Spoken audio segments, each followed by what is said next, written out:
creating conversations that you can share forward. Arrow.net, ARROE.net. We are unplugged and totally uncut with Carleton Eastlake. Oh, I am doing great. This is actually fun.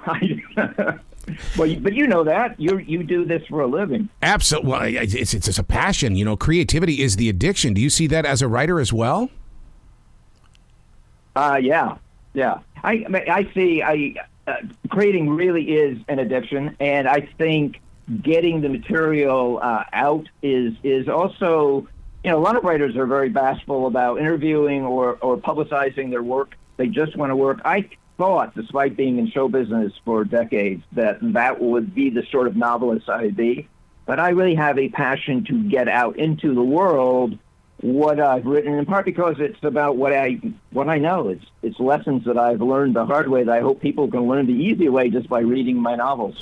Well, what happens is that the student is now the teacher, and now the teacher has got to activate it inside other imaginations. Yes. Exactly. That's almost a passage in the book, actually, as you probably know. I do know that, and I got to tell you something.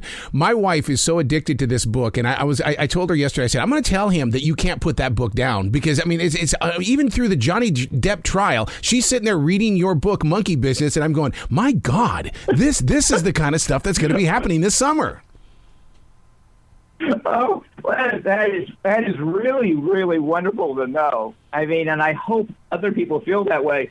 You know, it's funny to hear you talk about Johnny Depp, but very early in my career, I worked on a show called Booker, which was in parallel with Jump Street. Yeah. And, of course, we had a policy that we did not fly Johnny Depp with other actors on the same flight up to Vancouver when he was unhappy. And days that he was unhappy, we didn't want him stirring other people up. And now we see it, you know, blown up into life. See, that's the part of the industry that a lot of viewers and readers don't get to see, and to me, that's the soul of the journey. Is that those behind the scenes shots and experiences? Yeah, well, I'll tell you, I mean, it was very important because we had a number of shows. Every actor gets stressed, you know, because they are working incredible hours, and it is relentless, and they're always on screen. So we tried to keep Ken Wall and Richard Grieco and Johnny Depp on separate flights whenever we could, so they wouldn't look at each other and start to vibrate with, you know, with misery or even enthusiasm. Oh my God! I mean, in particular, we had three young, really intense leads: Richard Grieco and Ken Wall and Johnny Depp, and we just would try not to fly them on the same plane, just so they would, you know, not have their concentration interrupted, and if they had some bad day going on, that it would not infect other people. The fact that you bring up Richard Grieco shot me back to Pasadena, California, where I met him for the very first time, and it was at a cheesecake factory, and I just walked up to him and said, "Yo," and he goes, "Hey, man," and he was so down to earth with real people. I mean, for you to be in that situation with these top name actors or people that were really starting to make a move on the industry, what is that like for you? Well, I mean, you know, by the way, Richard Grieco was terrific to work with. He really, really was. And I still remember with fondness that we had a very nervous, brilliant, but a nervous actress who was having some issue on set. And I got a call from her, and she said, you know, I was really worried about this. So Richard said just to give you a call and talk it through. And that was like the nicest thing, you know, that he has ever done, and because it was very easy to resolve, but she was afraid to talk to the producers, and at the same time was, you know, getting in trouble just with some aspect of the role or some aspect of the day's pages. And he calmed her down and also got me to make changes for her. Yeah. So it's a little, however, it is a little like being a lion tamer or a bear tamer, because so much depends on what you're capturing day to day, and it's so expensive to be filming that, at least as a young writer, you are a little bit concerned when you're around your stars that you keep them happy and they keep their concentration, and yet you don't let them run away with the project that you're responsible for. Mm-hmm. So it's not like being a fan getting to know, you know, your fan favorites when you run into them somewhere. It's more cautious than that. Yep. In monkey business, first of all, I would love to see the research of how many men are going to secretly read this book, because in monkey business, William Fox gets locked into a box because he's got a fascination with Nicole. There's a lot of people in the broadcast industry and the entertainment industry that can probably relate with William Fox, and they want to find out what this dude is going to do about it. I was talking to a bookstore owner who got an advance copy, and he said, I can't put this down. This happened to me. Well, See? that type of, and I didn't understand it. I thought I was out of control. I thought I was going crazy. I didn't realize it was like normal.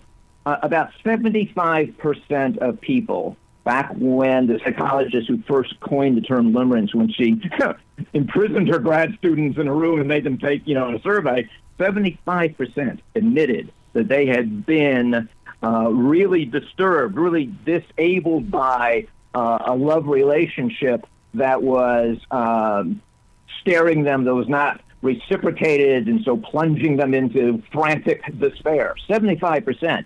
And of course, it is the engine in traditional Broadway. Some enchanted evening, you'll see a stranger. I wonder what the king is doing tonight. He's scared and running away to Scotland tonight. It is, I've often walked down the street before, but it's never felt, now all of a sudden I'm several stories high. It is that type of falling in love that I think the modern, very modern age has become just even more embarrassed about talking. But people have always been embarrassed about talking about it, except when they see it on Broadway, except when they see it in a novel. We see it less in novels now. It is really important for people to understand because it drives so much of our behavior. Wouldn't you say that monkey business is about the mystery of love in the way that it's like, because we don't understand sometimes how our hearts can go in a direction, but you really kind of lay it out there for us to say, dude, it's okay. You can move forward, but it's okay. See what's happening here to William. Yeah, it's exactly that. Like all of our monkey impulses, that is to say, like all of our drives that we have inherited out of our monkey past, it's a very powerful force that our conscious, rational ability has to try and cope with and moderate and make productive and creative, not destructive. So people really, really ought to understand it. I wish that a little bit of primate ethology, a little basic primate psychology, and certainly limerence, passionate love, was taught in high school as just part of the survival course for life. I really do. And that's one reason I wrote the book. Are we going to see this on Netflix? Are we going to see this on Netflix or Amazon Prime? Because it's got that. First of all, it's got you behind it, but more importantly, it's got that stamina that's going to create water cooler conversation. We might, and of course, it is a look at the industry, and the same thing that it does about love, it does about power seeking in the workplace. It also examines that. Those are the two monkey drives that's examined. We'll have to see. At the moment, streaming is in a little trouble. They're cutting budgets. They're trying to figure out what they're going to do to actually make a profit. That's been the big thing in Hollywood the past week. So we'll see what happens. Oh, Carleton, I could talk to you all day. I love your stories. I know that we're going to get to meet many more times in the future because your writing is just through the roof, unbelievable. And once again, I can't get my wife to put the dang book down. Well, okay, and good luck. I'm blaming you, man. Yeah, she may have things figured out. Well, you be brilliant today, okay, sir? This is a manual for women to figure men out. Have a great day today. Oh, thank you, and you too. Bye-bye.